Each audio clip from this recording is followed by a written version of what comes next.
Hi everyone, welcome to legal pathways. My name is Karan and आज का topic है culpable homicide, जो कि पार्ट है चैप्टर 16 का, that is offence against human body, जिसमें सेक्शन रहते हैं 299 से 377 तक। So let's begin with the topic. Section 299 culpable homicide की डेफिनेशन के बारे में बताता है, पर उसे समझने से पहले हम इसके मीनिंग को जानेंगे। Culpable homicide, culpable stands for guilty, where homicide is a combination of two words, homo plus pseudo, where homo is a Latin word. Homo means man or human being, where pseudo stands for to cut or to kill. और जब हम इनको combine करके इसका meaning तैयार करते हैं तो ये बनता है killing of human being by human being. और जब हम कल्पेबल होमिसाइड को कंबाइन करके रीड करते हैं तो इसका बनता है guilty of killing of human being by human being. आगे हम होमिसाइड की टाइप्स को समझेंगे। होमिसाइड फर्दर डिवाइडेड है टू टाइप्स में, one lawful, another is unlawful. अब लॉफुल होमिसाइड क्या होता है, इसे समझने के लिए हम ये जानेंगे कि क्राइम के दो एलिमेंट्स होते हैं। First actus reus, second is mens rea. Where actus reus में एक्टस स्टैंड करता है रिजल्ट ऑफ ह्यूमन कंडक्ट के लिए और reus stands for prohibited by law. और जब हम इसको कंबाइन करके एक मीनिंग तैयार करते हैं तो ये बनता है ऐसा ह्यूमन कंडक्ट जो कि प्रोहिबिटेड है लॉ के द्वारा। In mens rea, men stand for mind and rea stands for guilty, hence it's become guilty mind. अब इन दोनों एलिमेंट्स का क्राइम में होना बहुत जरूरी है। इसे हम एक एग्जाम्पल के थ्रू समझते हैं।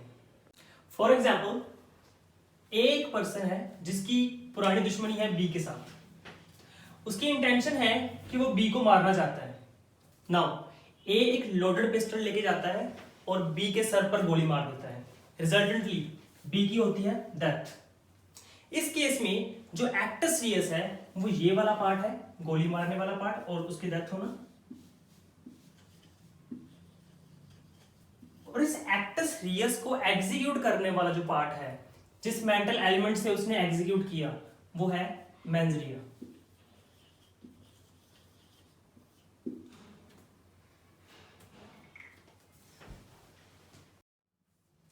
यहां पर एक दूसरी एग्जांपल है, जैसे कि एक 6 साल का बच्चा जो कि एक लोडेड पिस्टल के साथ खेल रहा था। खेलते खेलते उसने जब शॉट किया तो वाई की होगी डेथ। इस केस में एक्टस रियस जो है, बच्चे के द्वारा शॉट करना और वाई का डेथ होना इज एक्टस रियस।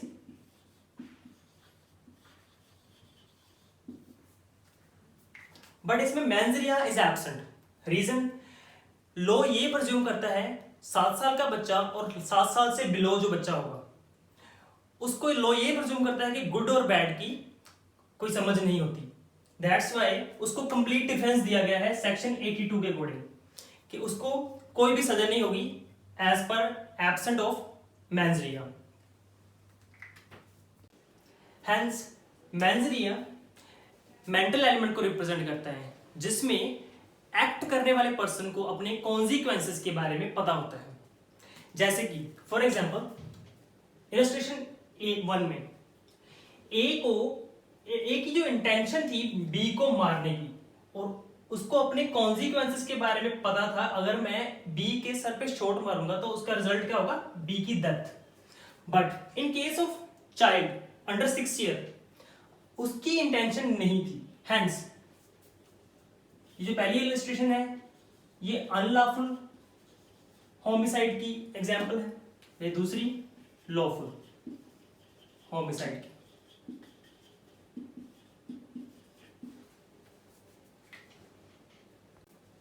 हेंस इस बच्चे की एग्जांपल से हमें ये इंफॉर्मेशन मिली कि चैप्टर 4 जो कि जनरल एक्सेप्शंस है, उन सर्कमस्टांसेस के बारे में डील करता है जहां पर एक्टस रियस तो प्रेजेंट होता है बट मेंस रिया प्रेजेंट नहीं होता।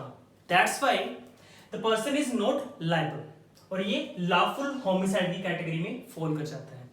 हमारी जो नेक्स्ट कैटेगरी है वो है अनलॉफुल होमिसाइड, जिसमें ये 4 सेक्शंस डील करते हैं।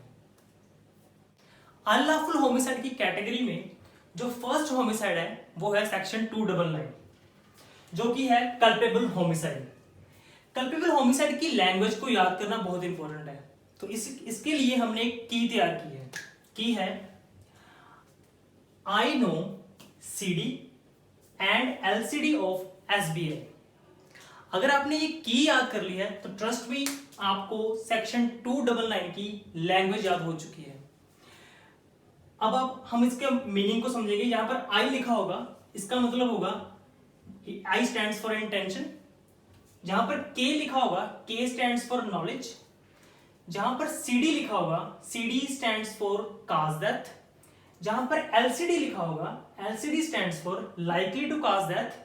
एंड जहां पर SBI लिखा होगा, SBI stands for such bodily injury. Section 299 की लैंग्वेज को हम पार्ट्स में रीड करते हैं, firstly, secondly and thirdly. Where first 2 में मेंस रे इंटेंशन होता है और थर्ड में knowledge.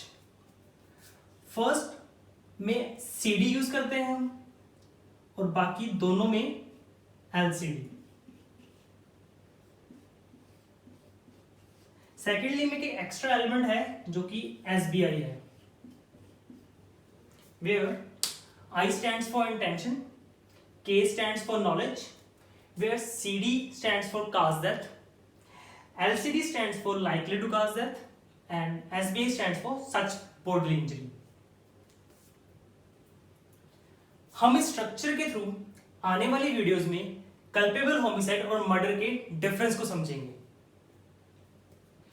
Thanks for watching video. Please do comment your queries if any in comment box.